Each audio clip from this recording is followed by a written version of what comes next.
ಎಷ್ಟು ಸಾಫ್ಟಾದ ಕೇಕ್ ರೆಡಿಯಾಗಿದೆ ಅಂತ. ತಪ್ಪದೆ ಒಂದ್ಸಲ ನೀವು ಟ್ರೈ ಮಾಡಿ, ತುಂಬ ಚೆನ್ನಾಗಿರುತ್ತೆ. ನೋಡಿ, ಮನೆಯಲ್ಲೇ ಎಷ್ಟು ಸುಲಭವಾಗಿ ಯಾವುದೇ ಒಂದು ಹಬ್ಬ, ಬರ್ತ್ಡೇ ಪಾರ್ಟಿ ಎಲ್ಲದಕ್ಕೂ ಮಾಡ್ಕೋಬೋದು. ಇದೇ ಮೆಥಡಲ್ಲಿ ಒಂದ್ಸರಿ ಟ್ರೈ ಮಾಡಿ ಹೇಗೆ ಬಂತು ನನಗೆ ಕಮೆಂಟಲ್ಲಿ ತಿಳಿಸಿ.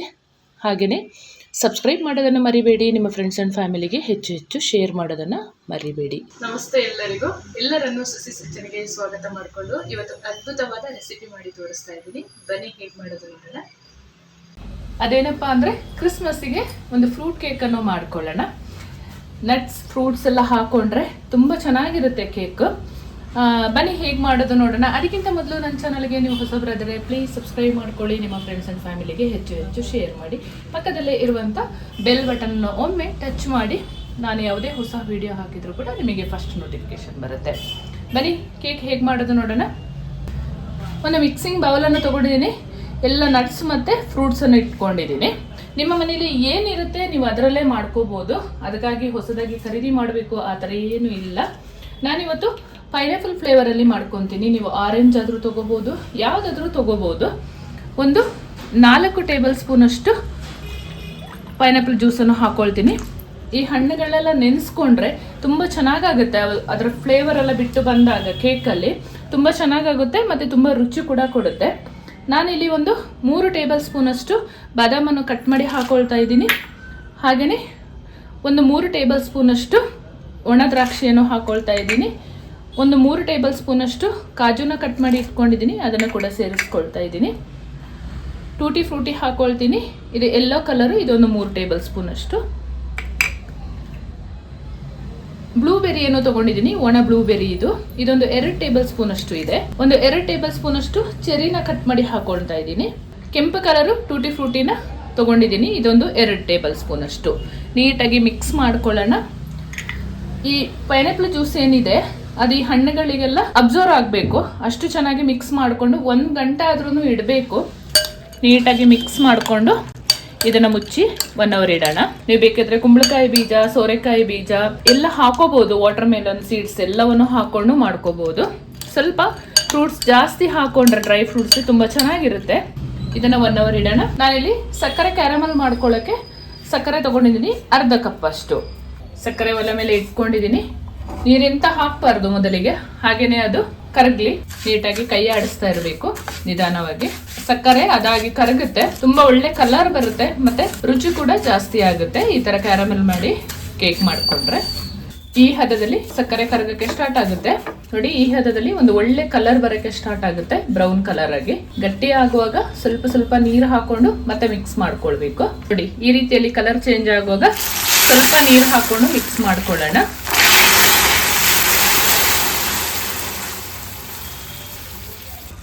ನೋಡಿ, ಸಕ್ಕರೆ ಪಾಕ ಮತ್ತೆ ನೀರು ಮಿಕ್ಸ್ ಆಗಿ ಒಂದು ಒಳ್ಳೆ ಕಲರ್ ಬರಬೇಕು.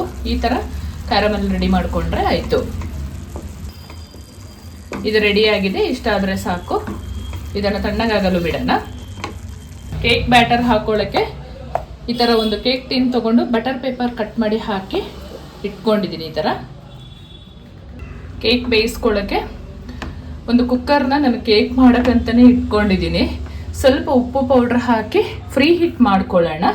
ಒಂದು ಸ್ಟ್ಯಾಂಡ್ ಇಟ್ಕೊಂಡು ಮುಚ್ಚಿ 10 ನಿಮಿಷ ಫ್ರೀ ಹೀಟ್ ಮಾಡ್ಕೊಂಡ್ರೆ ಆಯಿತು.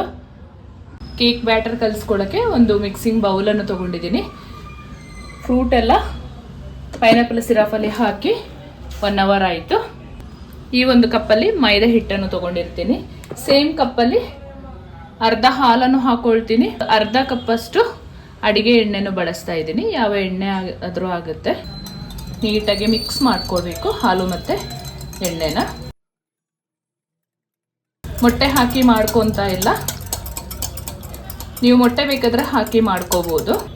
ಒಂದು ವಿಸ್ಕರ್ ಸಹಾಯದಿಂದ ನೀಟಾಗಿ ಮಿಕ್ಸ್ ಮಾಡ್ಕೋಬೇಕು ಹಾಲು ಮತ್ತು ಎಣ್ಣೆನ. ಜರಡಿ ಆಡ್ಕೋಬೇಕು ಮೈದಾ ಹಿಟ್ಟನ್ನು. ಒಂದು 2 ಟೇಬಲ್ ಸ್ಪೂನಷ್ಟು ಹಾಲಿನ ಪೌಡ್ರನ್ನು ಕೂಡ ಸೇರಿಸ್ಕೊಳ್ತೀನಿ. ಹಾಲಿನ ಪೌಡ್ರ್ ಆಪ್ಷನಲ್ಲು, ಬೇಕಿದ್ರೆ ಹಾಕೋಬೋದು, ಇಲ್ಲಾಂದರೆ ಸ್ಕಿಪ್ ಮಾಡಿ. ನೀಟಾಗಿ ಮಿಕ್ಸ್ ಮಾಡ್ಕೊಳ್ಳೋಣ ಹಿಟ್ಟನ್ನು. ಗಟ್ಟಿಯಾದರೆ ಸ್ವಲ್ಪ ಹಾಲು ಹಾಕೋಬೇಕು. ಮತ್ತು ನಾವು ಶುಗರ್ ಕ್ಯಾರಮೆಲ್ ಮಾಡಿದ್ದೀವಲ್ಲ ಅದನ್ನು ಕೂಡ ಹಾಕೋಬಹುದು. ನೋಡಿ, ಈ ರೀತಿ ಗಟ್ಟಿಯಾಗಿದೆ. ಇದಕ್ಕೆ ಶುಗರ್ ಕ್ಯಾರಮೆಲನ್ನು ಹಾಕೊಳ್ಳೋಣ. ನೀಟಾಗಿ ಸ್ವಲ್ಪ ಸ್ವಲ್ಪ ಹಾಕೊಂಡು ಮಿಕ್ಸ್ ಮಾಡ್ಕೊಳ್ಳೋಣ. ಇನ್ನು ಸ್ವಲ್ಪ ಮೈದಾ ಹಿಟ್ಟು ಬೇಕಾದ್ರೂ ಹಾಕೋಬಹುದು. 1 ಚಮಚ ಬೇಕಿಂಗ್ ಪೌಡರ್, ಅರ್ಧ ಚಮಚ ಬೇಕಿಂಗ್ ಸೋಡಾ, 1 ಚಿಟಿಕೆಯಷ್ಟು ಉಪ್ಪು, ಸ್ವಲ್ಪ ಚಕ್ಕೆ ಪೌಡರ್ನು ಹಾಕೊಳ್ತಾ ಇದ್ದೀನಿ, ಅಂದ್ರೆ ಸಿನಮನ್ ಪೌಡರ್. ಜರಡಿ ಆಡ್ಕೊಂಡೆ ಹಾಕೊಳ್ಳೋಣ. ಸ್ವಲ್ಪ ನೀರು ಸೇರಿಸ್ಕೊಂಡು ಮಿಕ್ಸ್ ಮಾಡ್ಕೊಳ್ಳೋಣ. ಇವಾಗ ಫ್ರೂಟ್ಸ್ನೆಲ್ಲ ಪೈನಾಪಲ್ ಜ್ಯೂಸ್ ಒಳಗಡೆ ಹಾಕಿ ಚೆನ್ನಾಗಿ ನೆನ್ಕೊಂಡಿದೆಯಲ್ಲ, ಇದನ್ನು ಸೇರಿಸ್ಕೊಳ್ಳೋಣ. ಪೈನಾಪಲ್ ಫ್ಲೇವರ್ ತುಂಬ ಚೆನ್ನಾಗಿರುತ್ತೆ, ನನಗೆ ಪರ್ಸನಲಿ ತುಂಬ ಇಷ್ಟ. ನೀಟಾಗಿ ಮಿಕ್ಸ್ ಮಾಡ್ಕೊಳ್ಳೋಣ. ಇನ್ ಕೇಸ್ ಸ್ವಲ್ಪ ತೆಳ್ಳಗಾಯ್ತು ಅಂತ ಹೇಳಿದ್ರೆ ಮತ್ತೊಂದು ಸ್ವಲ್ಪ ಮೈದಾ ಹಿಟ್ಟನ್ನ ಮಿಕ್ಸ್ ಮಾಡ್ಕೋಬಹುದು. ಈ ರೀತಿಯಲ್ಲಿ ಬ್ಯಾಟರ್ನ ರೆಡಿ ಮಾಡ್ಕೋಬೇಕು. ಇದೆಲ್ಲ ಹಾಕಿದ ಮೇಲೆ ಒಂದೇ ಡೈರೆಕ್ಷನ್ ಅಲ್ಲಿ ತಿರುಗಿಸ್ಕೊಳ್ಬೇಕು ಬ್ಯಾಟರ್ನ. ಬಟರ್ ಪೇಪರ್ ಹಾಕೊಂಡು ರೆಡಿ ಮಾಡಿ ಇಟ್ಕೊಂಡಿದ್ದೀವಲ್ಲ ಕೇಕ್ ಟಿನ್, ಅದಕ್ಕೆ ಈಗ ಹಾಕೊಳ್ಳೋಣ. ರೆಡಿ ಮಾಡಿ ಇಟ್ಕೊಂಡ ಬ್ಯಾಟರ್ ಅನ್ನ ಹಾಕೊಳ್ಳೋಣ. ಈಗ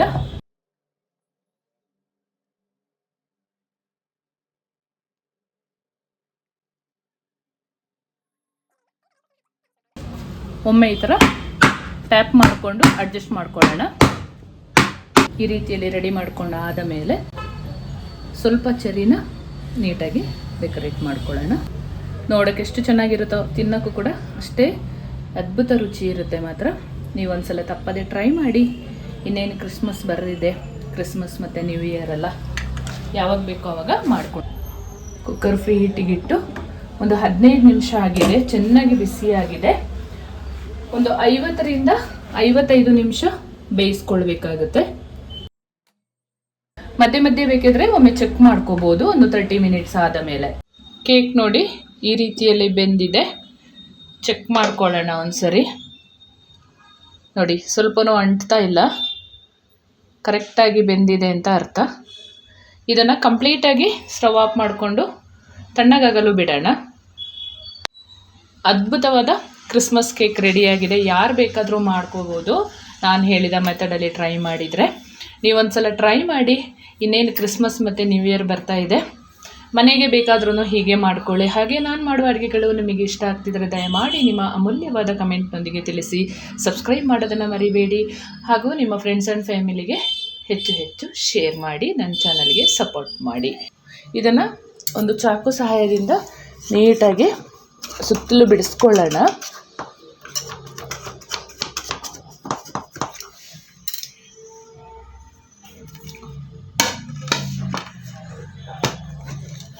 ಡಿಮೌಲ್ಡ್ ಮಾಡಿಕೊಂಡು ಕಟ್ ಮಾಡ್ಕೊಳ್ಳೋಣ.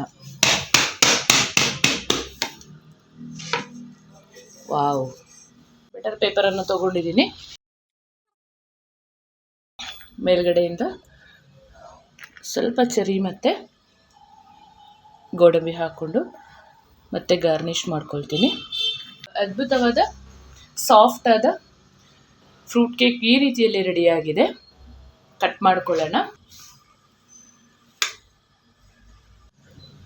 ನೋಡಿ ಎಷ್ಟು ಸಾಫ್ಟ್ ಆದ ಕೇಕ್ ರೆಡಿಯಾಗಿದೆ ಅಂತ. ತಪ್ಪದೆ ಒಂದ್ಸಲ ನೀವು ಟ್ರೈ ಮಾಡಿ, ತುಂಬ ಚೆನ್ನಾಗಿರುತ್ತೆ. ಇದೇ ಮೆಥಡಲ್ಲಿ ಒಂದ್ಸರಿ ಟ್ರೈ ಮಾಡಿ, ಹೇಗೆ ಬಂತು ನನಗೆ ಕಮೆಂಟಲ್ಲಿ ತಿಳಿಸಿ. ಹಾಗೆಯೇ ಸಬ್ಸ್ಕ್ರೈಬ್ ಮಾಡೋದನ್ನು ಮರಿಬೇಡಿ. ನಿಮ್ಮ ಫ್ರೆಂಡ್ಸ್ ಆ್ಯಂಡ್ ಫ್ಯಾಮಿಲಿಗೆ ಹೆಚ್ಚು ಶೇರ್ ಮಾಡೋದನ್ನು ಮರಿಬೇಡಿ. Thank you for watching.